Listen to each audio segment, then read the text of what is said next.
તેમના પતિનું બાંધકામ જે થઈ રહ્યું હતું વિવાદમાં, પરંતુ જે રીતના સરકારી ચોપડા ઉપર તપાસ થઈ છે, આ સરકારી જમીન છે, શ્રી સરકાર આખો વિસ્તાર, શું કહેશો?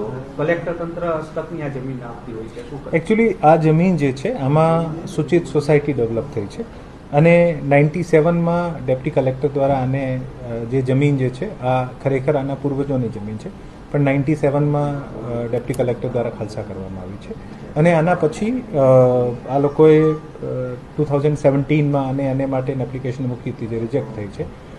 અપીલની જે કામગીરી જે છે આ ઓફકોર્સ પાર્ટી જે પણ હોય અને અપીલના તમામ માધ્યમ જે છે આ ખુલ્લા હોય છે, પરંતુ આપને ખબર હશે કે 2017-18 પછી ઘણી બધી સોસાયટીઓ આના પહેલાં આપણે સૂચિતમાં ડેવલપ થઈ છે અને આને માટે સરકાર સૂચિત સોસાયટીને નિયમબદ્ધ કરવાનો એક કાયદો પણ લઈને આવી છે.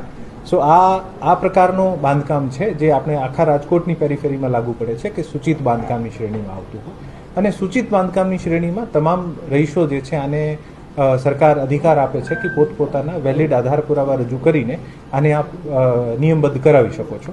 તો આ પ્રકારનું એક બાંધકામ છે જે પણ અરજદાર અથવા વચ્ચે પણ 2021 અને 24માં પણ એક શક્તિ સોસાયટી અને એક બીજી સોસાયટી દ્વારા પણ આ જ સર્વે નંબરમાં સૂચિતમાં આવેદન પણ કરવામાં આવ્યું છે.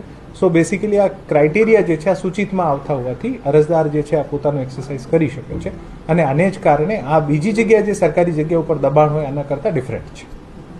આમાં શ્રી સરકાર થઈ ગઈ છે તો પાછી તેમના નામે થઈ શકે ખરા? કારણ કે સરકારી ચોપડે શ્રી સરકાર થઈ ગઈ છે. સંભાવનાઓમાં કોઈ દિવસે હું આપની સંભાવના ઉપર ટિપ્પણી નહીં કરી શકું, પણ એકચ્યુઅલી આ એક અપીલનો મેટર છે. આ લોકો અપીલ કરે અને અપીલ કર્યા પછી જે પણ આનો નિર્ણય આવ્યો છે અને અપીલમાં શું નિર્ણય આવી શકે અને અગાઉમાં કોઈ વખત અપીલ તેની ફગાવી દેવામાં આવી. આની અપીલ જે છે આ એને માટે કરવામાં આવી છે અને એનેની જે નહીં થયો હોય આને માટે અપીલ પકડ જે આને સરકાર દખલ થઈ છે. હા, મારા રેકોર્ડ સુધી જ્યાં સુધી મને ખબર છે અપીલ કદાચ કરી હશે તો મારા ધ્યાનમાં નથી, મારા રેકોર્ડ ઉપર નથી. Thank you.